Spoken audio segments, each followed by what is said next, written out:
What's up, Stat Family? Told you we was coming back with another. We got ESPN and Gets Destroyed by KYRIE IRVING. This is a live reaction. Make sure you hit that like button, hit that sub button, and comment below. Let's get it. You already know it's legendary, I promise you. You know that. We ain't gonna hold y'all long. We're gonna get it started early.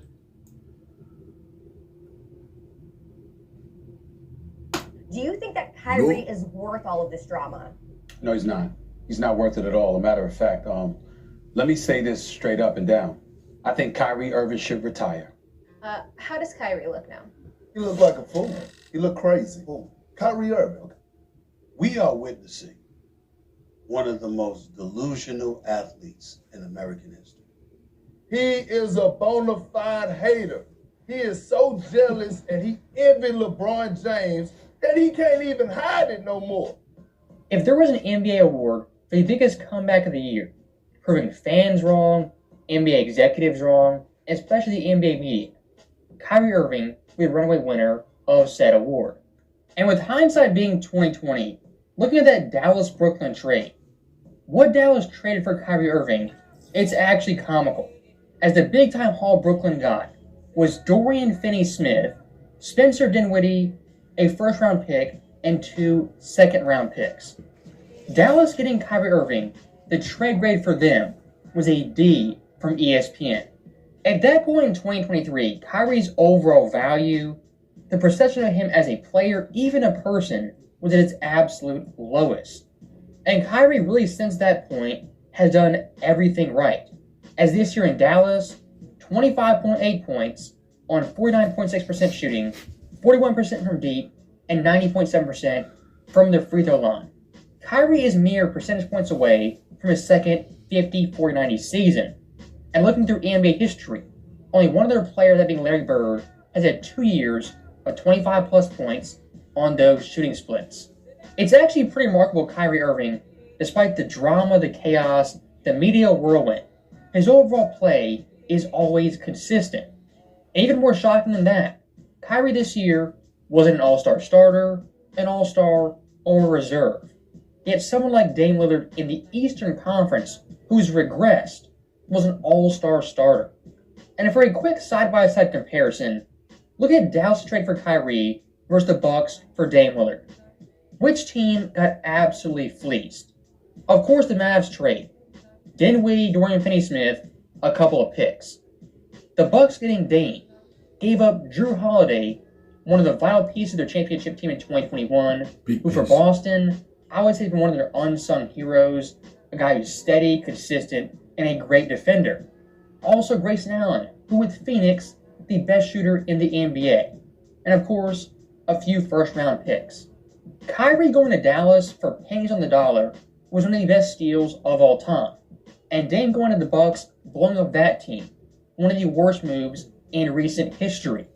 And looking at the Dame versus Giannis pairing, coming into the year, what were we told? This duo, the best duo in the NBA, their pick and roll is going to be deadly and explosive. And to be fair to them, they've had some moments of great play. But in terms of a cohesive duo, gelling together being a perfect fit, they're far from it. Now compare that to Kyrie and Luka, who offensively are a top 3 duo at worst. And the best thing about these guys, as big-time fourth-quarter players, ISO players, you know down the stretch, both of them can create their own shot or create a shot for a teammate. As looking at Luka, he ranks first in ISO scoring at 8.1 points per game, and Kyrie himself ranks 6th at just under 5 points per game.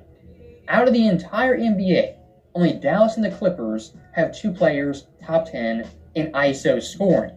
And building off that, when it comes to great NBA teams, great contenders, what's one thing they all have in common?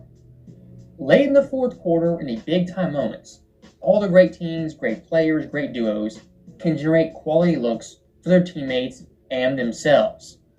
I mean, look at last year's West Finals.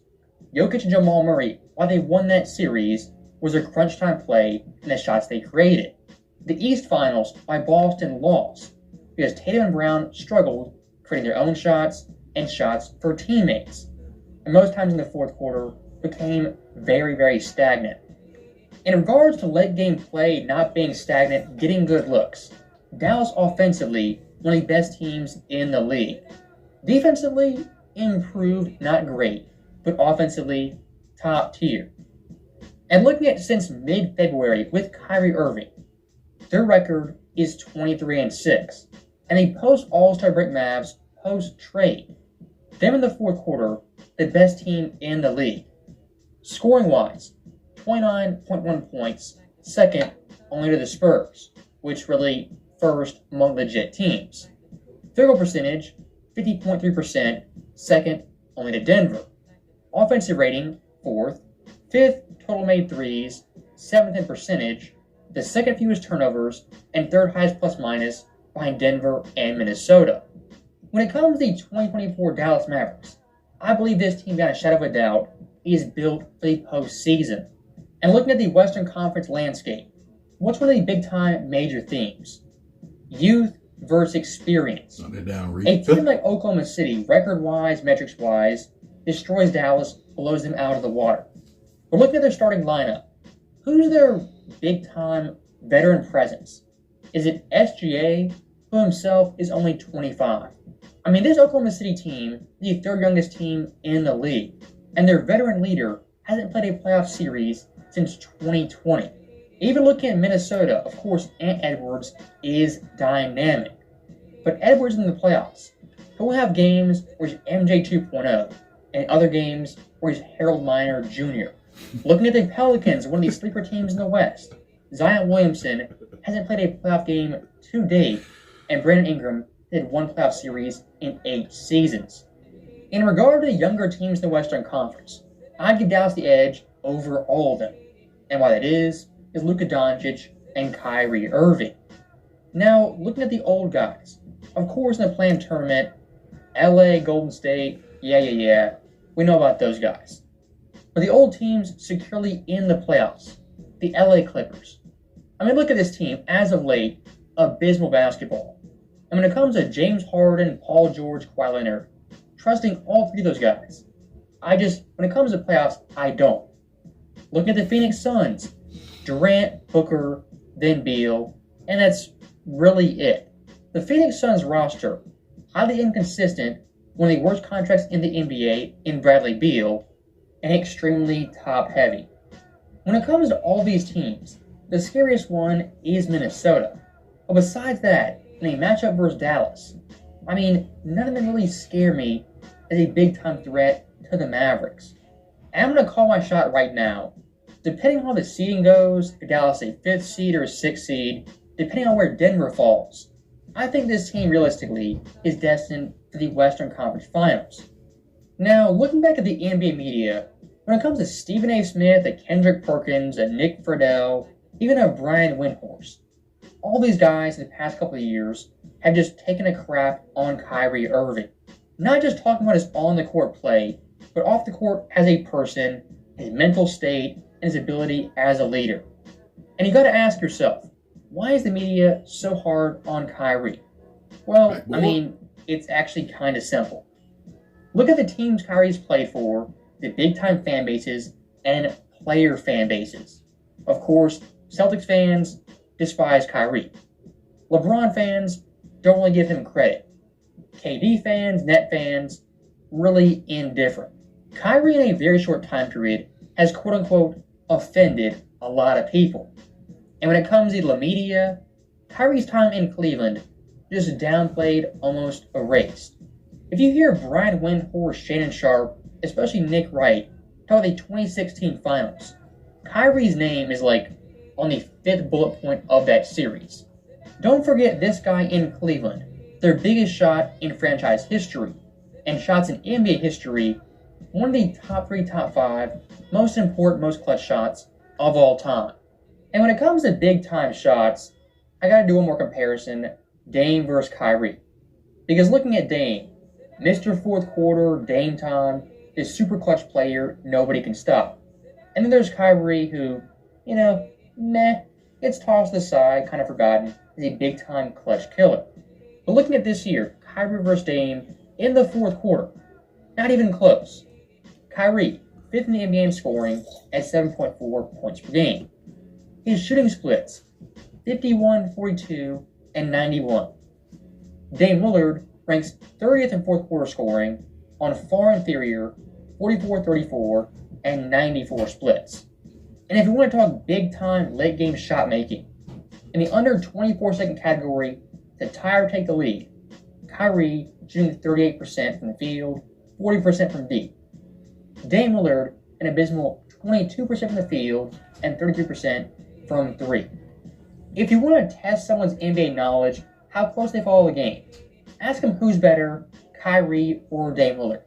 Because at this point, overall value, performance, efficiency, it's not even close. And the icing on the cake, Milwaukee mortgaged their whole future on Dame Lillard. The Mavericks got Kyrie for pennies on the dollar.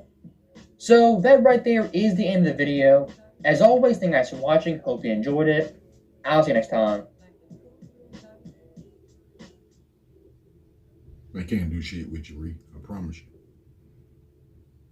Torture shit, easy. They knew what was going to happen. They just did all that bullshit. I don't know why they do that.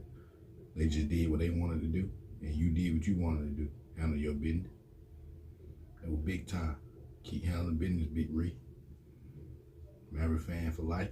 The Mavs, they gonna salute you. We ain't gonna do no hating. We gonna salute our players. I don't know about the other teams, but salute to my team. Salute to the players on the team. It's legendary. Could be back. Turn weighted. Thank y'all, Stat Family, for watching the full video. We're gonna be back with another video after this video. Make sure y'all stay prayed up. Y'all be safe. Y'all be good. You know